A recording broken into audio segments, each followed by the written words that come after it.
Bonjour, bienvenue à toutes et à tous. Aujourd'hui, je vais vous partager un tuto pour faire une écharpe tartan. Comme vous l'avez pu constater récemment, c'est vraiment la tendance actuelle.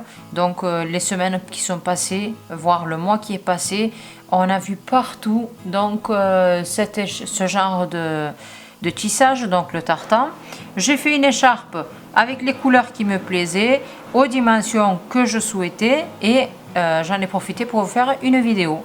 Donc voilà, maintenant juste un petit conseil avant de vous engager dans le tuto, regardez-le du début jusqu'à la fin car j'apporte des modifications en cours de travail, car je crée le tuto en même temps que je vous le montre ici. Voilà, c'est le seul conseil que j'ai à vous donner. N'oubliez pas, je vous mets les liens des réseaux sociaux Facebook, Instagram, Pinterest en bas en description de la vidéo. Vous pouvez me suivre là-bas. Et Threads aussi d'ailleurs récemment que j'ai créé. Voilà, maintenant on peut passer à notre tuto. Donc pour vous expliquer mes calculs, je vous montre comment je procède moi. Donc il doit y avoir d'autres techniques, d'autres tutos, n'hésitez pas à faire vos propres recherches, mais moi je vous explique comment j'ai procédé. Je me suis tout simplement servi d'une feuille quadrillée comme celle-ci, donc à petits carreaux, et des crayons de couleur, et bien de mes enfants.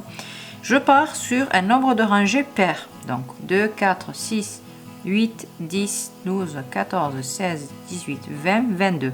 Donc 22 rangées sur la largeur. Ensuite, la hauteur, je vais la définir au fur et à mesure. Pour l'instant, je ne sais pas. Tout dépendra de ce que ça donnera au fur et à mesure. Pour avoir le nombre de mailles à la base, donc il suffit tout simplement de faire des petits traits comme ça sur les traits que je considère comme une seule maille. Et entre les carreaux, donc au milieu, je mets 2, ce qui correspond à 2 mailles en l'air. Et ensuite, je fais le total de tout. Donc là, j'ai commencé, ça c'est un premier calcul que j'avais fait, donc qui n'est pas bon. J'ai rajouté un peu, si vous voulez, j'avais fait ici, comme ceci. Ensuite, j'avais 37 mailles.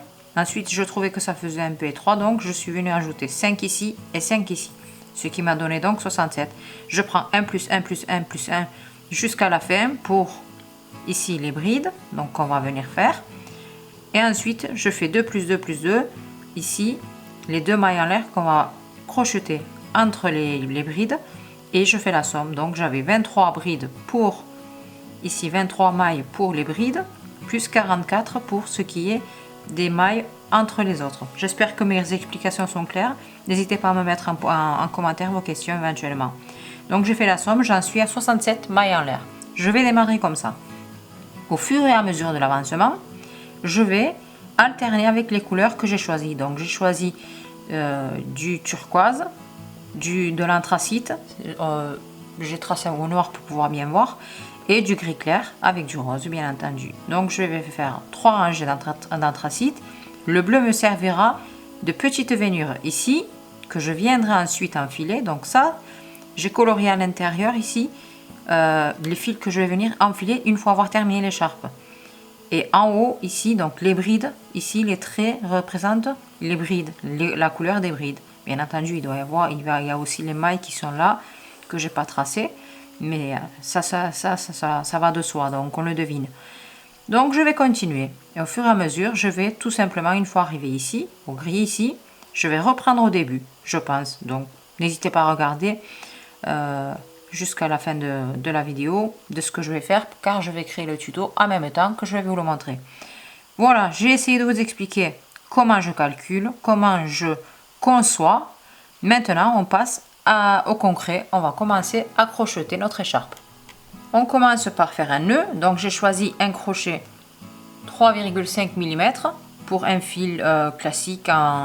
Donc, le mien est 100% en laine, mais vous pouvez utiliser de l'acrylique. C'est un fil qui est de la même épaisseur plus ou moins que le crochet. Bon, là j'ai pas les références, mais c'est pas un fil qui est très épais. Donc je dois commencer avec 67 mailles en l'air.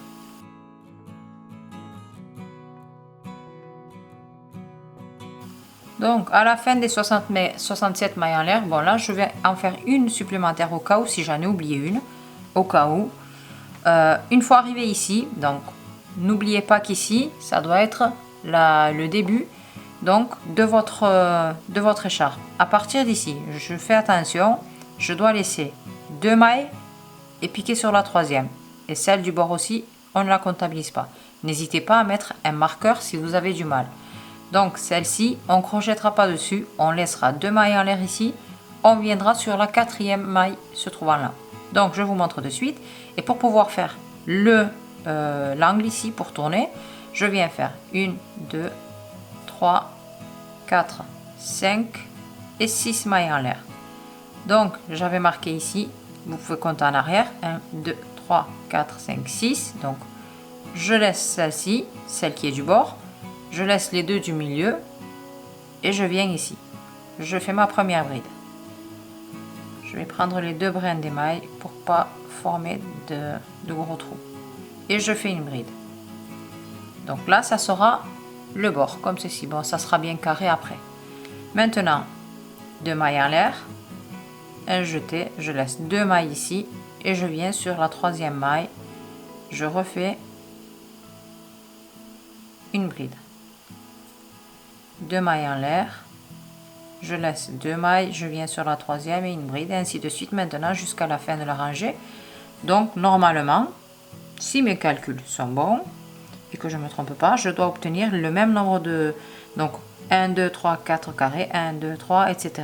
jusqu'à la fin. Donc je vais continuer et après avoir vérifié, je vais vous dire si mes calculs sont bons.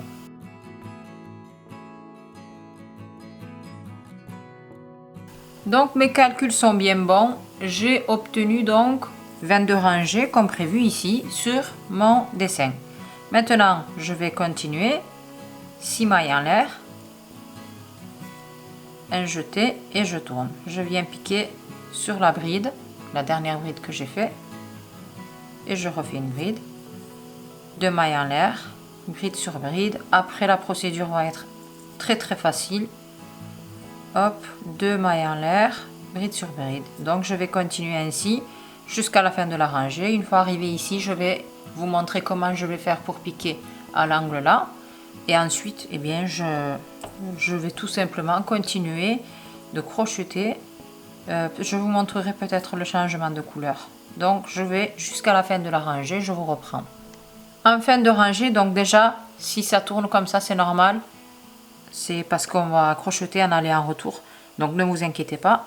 Maintenant je fais 2 mailles en l'air pour la fin, un jeté, et là je viens sur 1, 2, sur la 3e maille et je fais une bride. Et je forme l'angle comme ceci. Maintenant je vais continuer jusqu'à obtenir donc, je pense 5, oui c'est ça, 5 rangées en rose, et ensuite je vais changer de couleur. Je vous montrerai comment je vais faire aussi pour changer la couleur, je pense. Je vais maintenant terminer le rose. Donc pour le changement de couleur, j'ai réfléchi à quelques techniques. J'en déduis que je vais tout simplement terminer par une bride avec la couleur actuelle, donc le rose, ici. Et je vais faire une maille en l'air pour sécuriser au cas où, si ça se défait. Je vais couper. Et là, hop, n'oubliez pas de tourner l'ouvrage avant de continuer. Et je change la couleur tout simplement. Je passe maintenant à la couleur anthracite. Je fais un nœud, une maille en l'air, et là je vais venir piquer sur la dernière bride que j'ai fait et je viens faire une bride. Alors vous allez me dire, ça fait moche, il y a un fil qui pend à côté. Alors moi j'ai pensé que une fois avoir terminé mon écharpe, je viendrai faire un petit point, alors je sais pas lequel, peut-être le point écrevisse ou je sais pas, un joli point sur les 2 bords, donc sur la longueur à droite et à gauche de mon écharpe, pour en profiter justement pour cacher ces fils.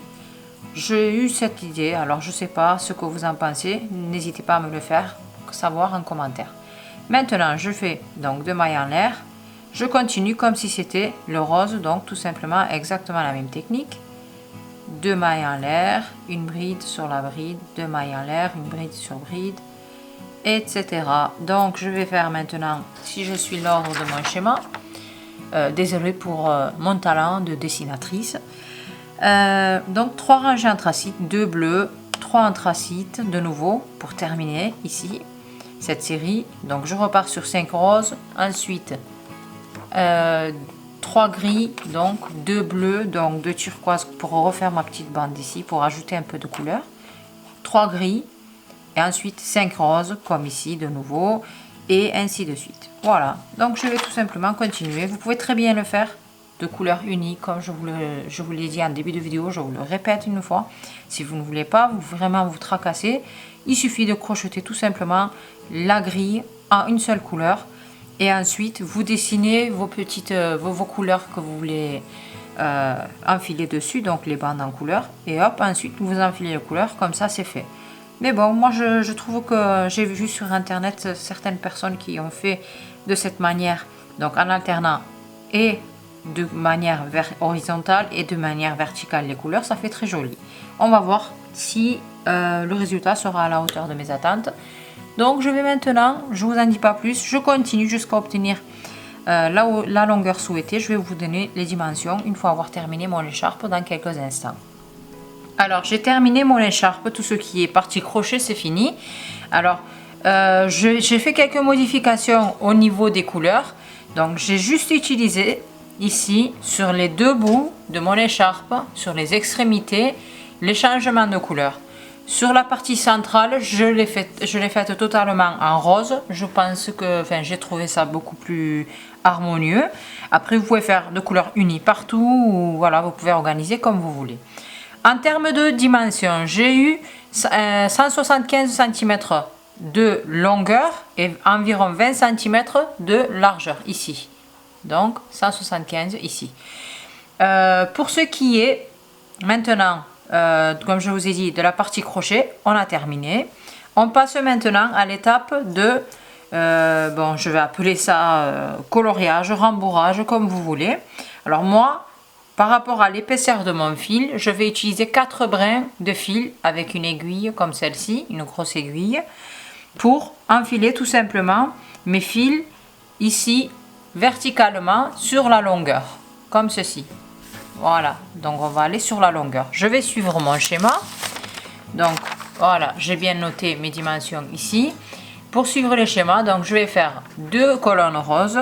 Je vais alterner, je vais laisser 3 autres colonnes donc pour l'anthracite, le bleu, ensuite anthracite de nouveau, rose, 2 roses, gris, bleu, gris, etc. Donc ça aussi vous pouvez faire comme vous voulez. Moi je vais suivre mon schéma et j'espère que le résultat sera à la hauteur de mes attentes. Donc à ce qui est de la longueur des fils que je vais utiliser, eh bien je vais le faire de suite et je mesure, je vous dis ça. Donc c'est environ 235 cm pour vous repérer par rapport à la longueur que vous avez ou que vous allez avoir par rapport à ce que vous allez crocheter. Eh bien je mesure la longueur de mon écharpe et je laisse à peu près 5 cm, 5-6 cm de marge, car le fil va bien entendu perdre de sa longueur quand on va venir le faire passer comme ceci. Donc environ 5-6 cm pour la totalité, c'est largement suffisant. Et je laisse donc 5 cm de frange sur les deux extrémités, ce qui me donne environ 15 cm sur une extrémité et 15 de l'autre, donc 1,75 plus, c'est-à-dire 175 cm de longueur de mon écharpe, plus 15 cm pour une extrémité et 15 cm pour l'autre extrémité, égale 235 cm. Donc voilà, si vous voulez avoir des franges plus longues, bien entendu, vous pouvez faire des brins beaucoup plus longs et beaucoup moins courts aussi en fonction de vos goûts. Maintenant, je vous montre comment je vais enfiler tout simplement ça. Hop. On va aller donc dans l'ordre. Je vais commencer ici, à gauche, dans le sens où j'ai crocheté. Bon, ça ne change pas grand-chose. Je vais juste m'approcher un tout petit peu. Je commence donc par l'avant ou l'arrière séparé, ça ne change pas grand chose car on va alterner sur les rangées. Je fais passer l'aiguille à travers en fait tout simplement les carrés. Dessus, dessous, dessus, dessous et je tire. Et on va continuer jusqu'à la fin comme ceci. Donc ne vous préoccupez pas des fils qui débordent sur le côté, je n'ai pas encore fait le point que je vous disais au début de la vidéo. Donc j'attends de terminer avec les franges pour avoir pour savoir si je vais avoir des fils à cacher encore ou pas. Et je ferai ça après. Donc je continue. Donc si je m'arrête ici en haut, donc je passe dessous, dessus, dessous, dessus en alternant et bien jusqu'à la fin. Je vais aller jusqu'à l'autre extrémité. Je vais terminer cette rangée là. Je vous montre la rangée d'à côté. Sur la colonne d'à côté, donc si j'ai commencé ici en passant l'aiguille du dessus, et bien la colonne d'à côté, la colonne suivante, je dois passer par dessous. Il faut alterner les traits tout simplement. Donc regardez, si vous avez le fil qui est comme celui-ci, qui passe par le dessus, sur cette colonne, la colonne suivante, il faut passer par dessous. N'oubliez pas, faites attention surtout à ça, ça vous évitera de défaire, de refaire. Donc il suffit d'alterner tout le temps, comme ça sur toutes les colonnes. Donc un coup on va commencer dessus, un coup dessous. Et ainsi de suite jusqu'à la fin en alternant avec les couleurs que vous voulez. Donc vos couleurs au choix.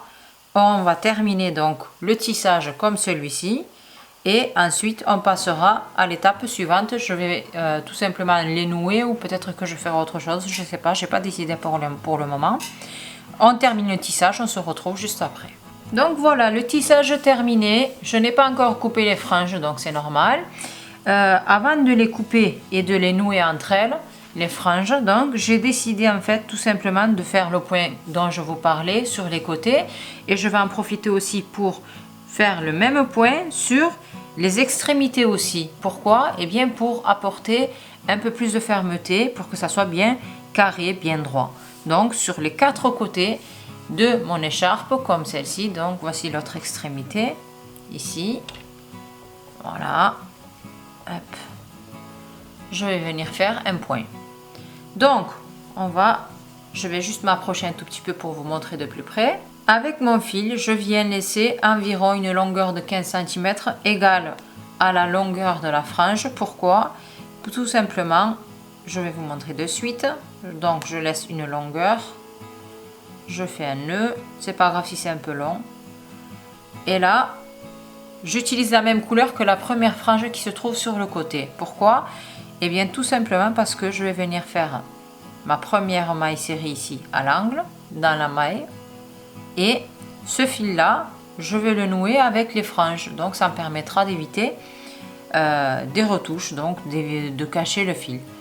Maintenant tout simplement, après moult réflexions, j'ai décidé tout simplement de faire des mailles serrées pour simplifier la chose, car déjà avec les couleurs et les motifs, le tissage, je pense que c'est assez quand même imposant. Donc j'ai pas besoin d'un détail en plus sur mon écharpe, c'est mon avis, mais bien entendu vous pouvez très bien faire un point, un autre que vous souhaitez, qui vous plaît, que vous pouvez trouver sur ma chaîne YouTube ou sur internet, ailleurs bien entendu. Moi je vais faire que des mailles serrées tout le long, donc tout le tour d'ailleurs. Donc sur les quatre côtés jusqu'au point de départ. Je vais continuer ainsi. Je ne pique pas dans le vide car ça fait quand même, ça risque de faire un peu tendu et accentuer le trou. Donc je pique dans mes mailles. C'est juste le seul point que je tiens à vous préciser. À part ça, il n'y a aucune difficulté à ça. Maintenant je continue. Je vais terminer tout le tour. Et ensuite, je vous reprendrai pour vous montrer comment je vais faire pour nouer mes franges. Après avoir terminé donc tout le tour avec les mailles serrées, donc là, on est sur l'endroit. Maintenant, j'ai fait un côté. Je vais vous montrer comment je fais pour les petites franges, donc sur l'autre côté. Alors moi, je préfère faire mes franges couleur par couleur. Donc j'aime pas mélanger les couleurs entre elles, uniquement pour les franges bien entendu. Alors ce que je vais faire, si je fais un nœud ici comme ça dans le vide, il va se défaire. Alors pour éviter ça, donc ce que je vais faire, je vais procéder de cette manière là. Je vais prendre, étant donné que j'ai deux brins ici et deux brins là, donc comme j'ai 4 brins dans ma frange, je vais prendre, je mets de côté les deux brins. Et les deux autres brins, je les fais passer entre la maille serrée qui se trouve au bord, ici. à l'aide de mon crochet. Là. Comme ça, le nœud sera un vrai nœud, tout simplement. Maintenant, je viens faire donc un nœud, et pour qu'il soit bien au bord, je mets mon crochet ici, mais je le fais passer à travers le nœud ici, et je le positionne sur les brins ici. Et ensuite, il suffit de bien resserrer. Maintenant, je vais faire la même chose sur toutes les autres couleurs, et on viendra bien les aligner comme ça, et tout simplement couper à la longueur souhaitée. Bon, moi je n'ai pas fait trop long parce que j'aime pas trop quand c'est très long, à cette hauteur là. Donc là j'ai environ, hop, j'ai ma petite règle à côté là, donc 1 2 3 4, j'ai environ 5 cm et demi de longueur, c'est suffisant à mon goût. Maintenant hop, je fais ça et on voit le résultat ensemble. Et voici donc mon écharpe tartan terminée. Là, les deux extrémités, donc avec les franges découpées. Et ensuite, bon, c'est tellement long que je ne peux pas vous le montrer à l'écran bien plat. Mais je suis plutôt satisfaite du résultat, surtout les traits qui sont ici. Je suis vraiment sous l'effet du charme, j'adore. Alors dites-moi ce que vous en pensez en commentaire. Si ça vous a plu, n'hésitez pas à mettre un pouce en l'air pour m'encourager. Et puis n'oubliez pas de vous abonner pour la suite des tutos. Voilà, j'ai fini pour aujourd'hui. On se dit donc à la semaine prochaine dans un nouveau tutoriel. N'hésitez pas surtout à m'envoyer vos retours en images qui sont issus de mes tutos, car je les partage sur ma page avec grand plaisir. Voilà, donc à la semaine prochaine. Au revoir.